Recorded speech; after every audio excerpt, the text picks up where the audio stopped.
I have a special cookie today on the menu. I'm going to be going to a friend's house this afternoon and they've asked me to make cookies. So I'm making Ghraybeh in Arabic, which is a shortbread. And it's the simplest cookie on earth, which is why I chose to make it today. What I'm going to start with is the main ingredient, and that is butter. There's 1 cup of butter, but it doesn't look like butter that you normally see in a stick because I've actually clarified this butter. So I've taken unsalted butter, put it in a saucepan over medium heat, and I've let it bubble and simmer for about 10 to 15 minutes approximately. And I took out, or I skimmed off all the foam, and then what you are left with is pure butter. By clarifying the butter, you also ensure that whatever it is that you're baking, whatever it is that you're using it for, pastries particularly, will last longer because there's no milk solids for it to spoil. So clarified butter is what I start with, 1 cup, and then I'm going to add the sugar, and I'm going to be using icing sugar, not the regular sugar, because I want it to be a very fine texture. So that's 1/2, and I'm just going to use half of that, so that's 3/4 of a cup. And then a pinch of salt, always, and then I start with my beating process. Now I start first on low, and a little magic starts to happen here in the bowl. After about 5 minutes of beating, you'll see how this yellow, creamy butter will transform into something pale and fluffy and almost white, almost ivory color. And continue beating. This is the most important process of this cookie. There is no leavening, there's no baking soda, no baking powder, no yeast. It relies solely, and no eggs as well. It relies solely on the beating and whipping the air inside the butter. You have to be patient, take your time.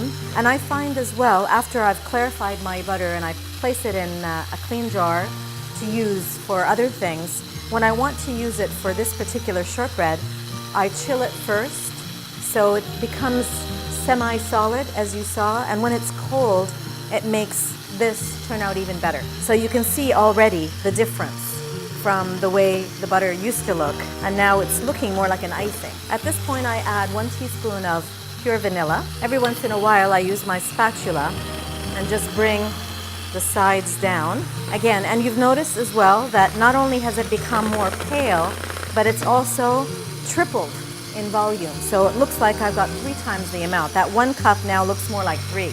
And now I add my flour. I'm using all-purpose flour, and for this quantity, I'm going to use 1.5 cups exactly. While I'm beating, I incorporate it gradually, and you can see everything starting to come together as the butter starts to absorb the flour.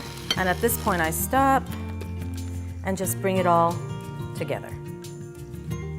The simplest of ingredients, everybody has these in their cupboard. This is how it should feel. I'll know it's ready just by picking up a piece, and if I can actually pick it up and it's not sticking in my hands, okay? It's not sticking at all, and I can actually roll it into a ball without any stickiness whatsoever. So that is essentially what this shortbread is all about. It's done. So I have my pan here ready, and I have parchment paper already placed. I like to make them really small. My mother used to make them a lot bigger. It's nice to get people involved with you to do this, like your children. And then the way I garnish it, or traditionally it's garnished like this, 1 single pine nut adorns each shortbread ball. I'll continue rolling these, and I'll put them in the oven, preheated oven, at about 160 degrees. That way I can ensure that it will bake slowly and not get any browning on top.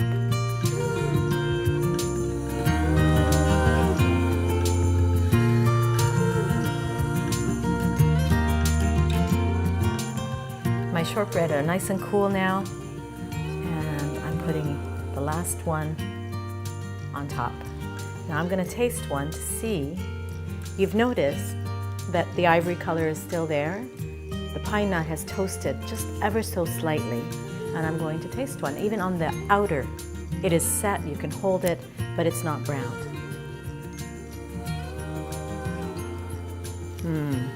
It's crispy on the outside, and inside, it just melts in your mouth. It's just creamy, buttery. I hope you will try it. See you next time.